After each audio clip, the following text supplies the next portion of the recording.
Ultimately, a syndication is just that. It's a group of general partners and limited partners coming together to, make a deal and in our case, provide affordable housing, for Americans.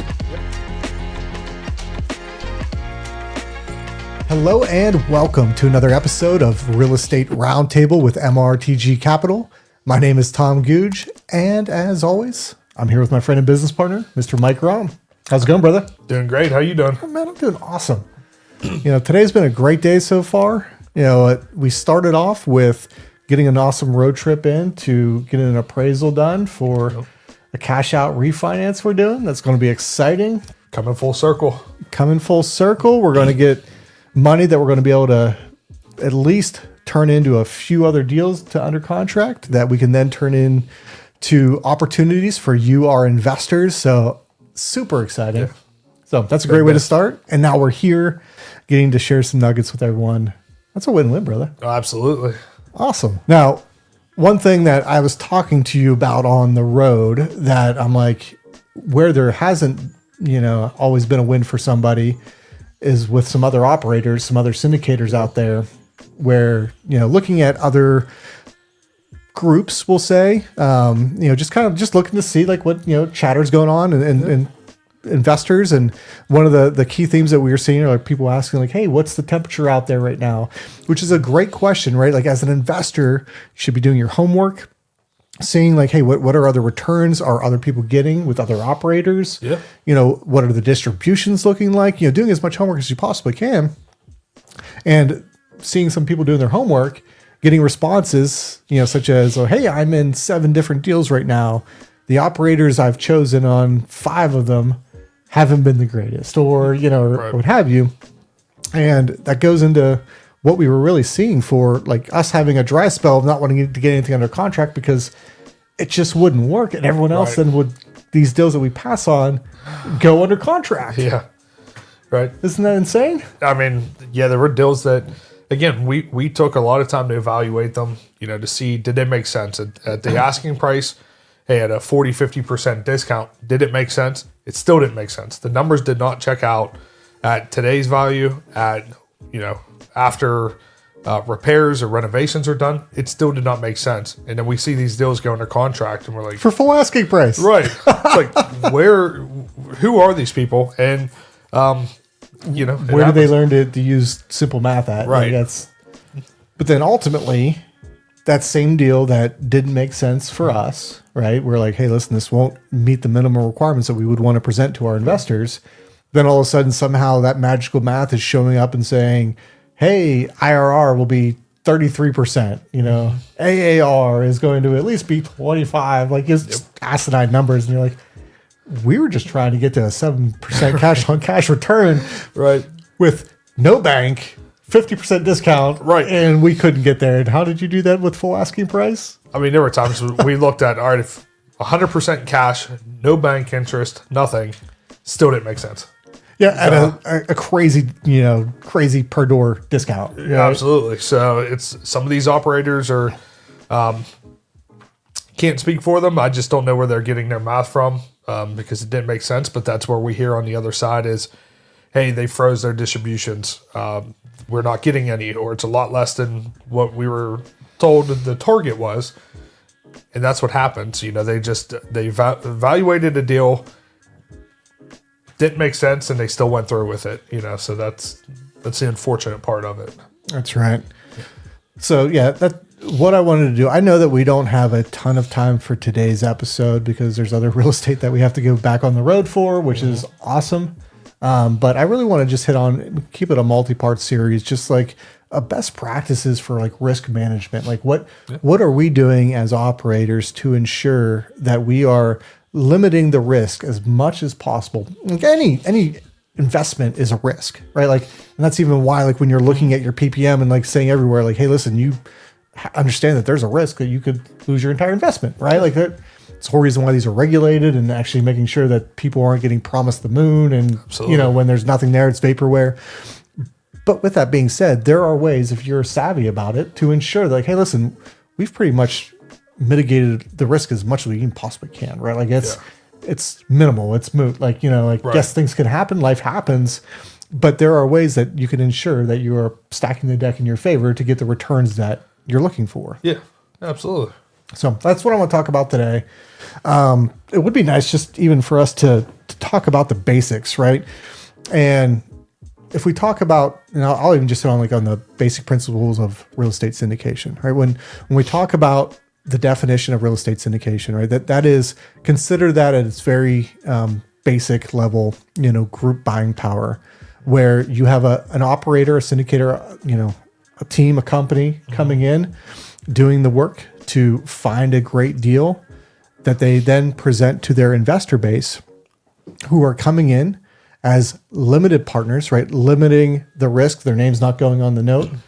Their risk is coming in form of their capital, but these investors are coming to say, listen, I don't want my cash sitting on the sideline. I want, someone to go out and do that work for me. Here, I want to pay you a fee to go get me a good deal so that I can have an investment after investment after investment that keeps my cash working for me. Right. Ultimately, a syndication is just that. It's a group of general partners and limited partners coming together to, make a deal. And in our case, provide affordable housing, for Americans. Yeah, absolutely. So that's, you can kind of touch on the roles of the syndicators and the investors, so you touch on the syndicators or the sponsors. We're out there evaluating the properties, looking for the best deals to be able to pass to those investors who, make up regular investors, doctors, lawyers, whatever it may be. Sure. People who are looking to, again, not sideline their money, get it out there, make more money, whether it's the interest rate, whether it's appreciation, however it may be. So that's the difference. The syndicators are running the deals, evaluating them, making sure they're safe as an investment as you can. And like you said, you're stacking the deck on your side, and that's the expertise of the real estate that we have, is looking at those deals and why we're not just jumping into deals that are like razor thin margins and what some of the other folks are doing. It's like, everything goes well, it's an okay investment. We know, everything doesn't just go as smooth as you want. There's repairs, there's things that happen, and you have to life happens. Yeah. Right? Somebody's dumping grease down their drains. Not supposed to, but do they do it? Absolutely. So is there a budget to have the plumbers come out and handle things? So there's always the contingency funds, things that you have to put into play. Again, some of these other deals, whoever owned the property before, maybe they were getting a great deal cutting grass or snow plowing, depending where in the country you are. You have to build in what a reasonable rate is for those and make sure it's built into your numbers. So again, we're just stacking the deck on our side to make sure that everything is thought of. Again, sometimes property managers put down $0 on it. That's not true. You have to cover those kind of things. So you're manipulating the numbers that you're getting. So it's trust but verify from the previous owners or whoever it may be. But that's the role of the syndicator, is to weed through the deals and just to make sure they make sense. Yeah, and just we have other videos on this, but just at a very high level, like from a structure perspective, any of the deals that we're going to be bringing to you in the very beginning are going to be under Rule 506B. And Rule 506B, quite simply, that's where we have a certain number of sophisticated investors that we're allowed to bring in, and then we have the ability to bring in an unlimited number of accredited investors. So go watch some of our other videos if you want to hit on the definitions for sophisticated and accredited. Also, if you want to learn more about Rule 506B, Rule 506C, we have tons of content out there on that. Yep. But ultimately, really what that means for you is the fact that when we come at you with Rule 506B, we have to have a pre-existing relationship ahead of time. So we will be meeting with you ahead of time to understand your requirements as an investor. What are you looking for? So that when we actually are getting deals under contract, especially for these next few that we're going to have, we're looking at possibly having, right now, we're looking at, we may have a trifecta of a motel that we're going to convert, a large motel that will convert to a multifamily. Yep. Traditional hotel to keep as a hotel. Mm-hmm. And then turnkey large couple multifamily complexes, right? Like those are all three different asset classes. Right. And they all come with different ways that we are also doing distributions and on how the payments get made, et cetera.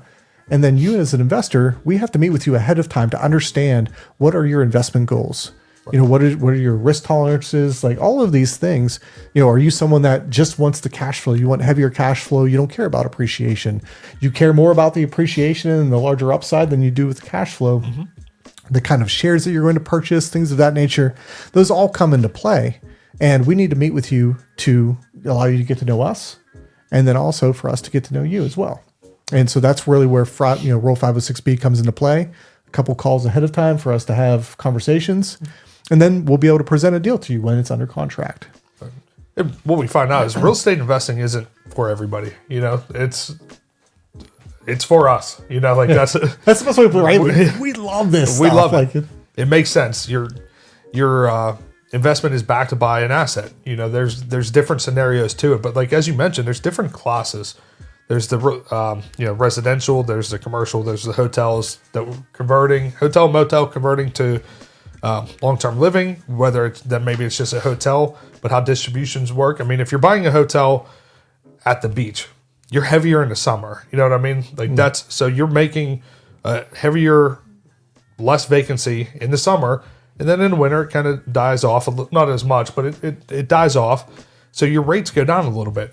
That's the vacancy rates. So, you know, are you comfortable with those type of very heavy summer and third quarter type things? It's different. Yeah, your quarterly distributions are going to be much different, you know, for that, you know, type of asset versus traditional multifamily versus a conversion, as an example. Or a hotel at a ski resort, you know, like purchasing something like that. It's heavier in the winter. So it's like, all right, do you combine those? Do you get a hotel at the beach and one at the ski resort? Then you have it, you know, kind of working together to offset them.